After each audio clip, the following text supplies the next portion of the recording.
Man, it's crazy how Kamala Harris just bombed Iran like that. That never would have happened if a man was in charge.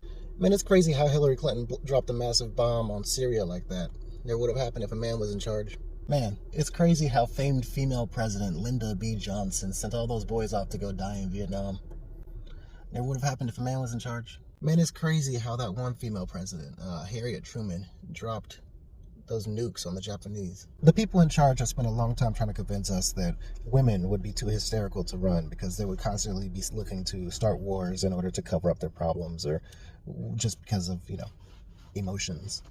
And the powers that be have gone a long way to try and convince us that we need to fear nuclear war if Iran were to ever reach nuclear capability, in the same way that they convinced us that North Korea was going to destroy the world if they ever got nukes. But that narrative is just a self-serving boogeyman, and I'm going to prove it to you. In the history of the world, how many nuclear strikes have been ordered? If you answer 2, then you're wrong. The liberal media is lying to you. What they don't want you to know is Barack Hussein Obama.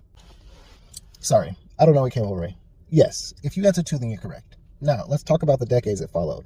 Which countries built nuclear proliferation and stockpiled thousands of varying destructive warheads and delivery platforms and terrorized the world with wars to get a slight leading edge in the potential war that was brewing? If you enter the US and Russia, then you are once more wrong. It was those communists. Yes, US and Russia. What am I getting at? There's been a narrative that has been going around for decades that if certain nations got nuclear weapons, then the whole world is fucked.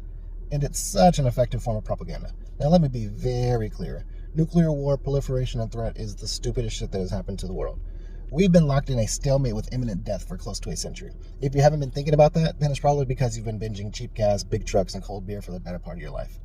I don't think that anybody needs nuclear weapons, and the only solution for the whole issue is a unilateral step down. There are 9 countries that currently have nuclear weapons: Russia, America, China, India, Pakistan, UK, Israel, France, and North Korea. And the only threats that have been thrown around about nuclear action have come from, let's check and see real quick. The US, Russia, North Korea, and the occasional banter between India and Pakistan. Yet these same nations have convinced us that if anybody else gets a nuclear weapon, World War III is around the corner.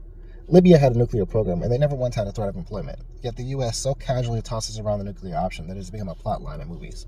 What I'm saying here is, Iran is just a mistake that needed correcting in the eyes of the U.S., and the latest attacks are just their attempts to finish the job that they started with their earlier meddling, and get somebody in charge there that is sympathetic to the U.S. and Israel. This isn't to say that Khomeini was a hero or in any good way good.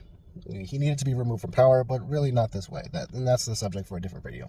But the use of nuclear armament as a justification for the strikes is just a big boogeyman that they keep hiding in the closet to scare you. So stay vigilant out there, because the real nuclear option is the friends you've made along the way.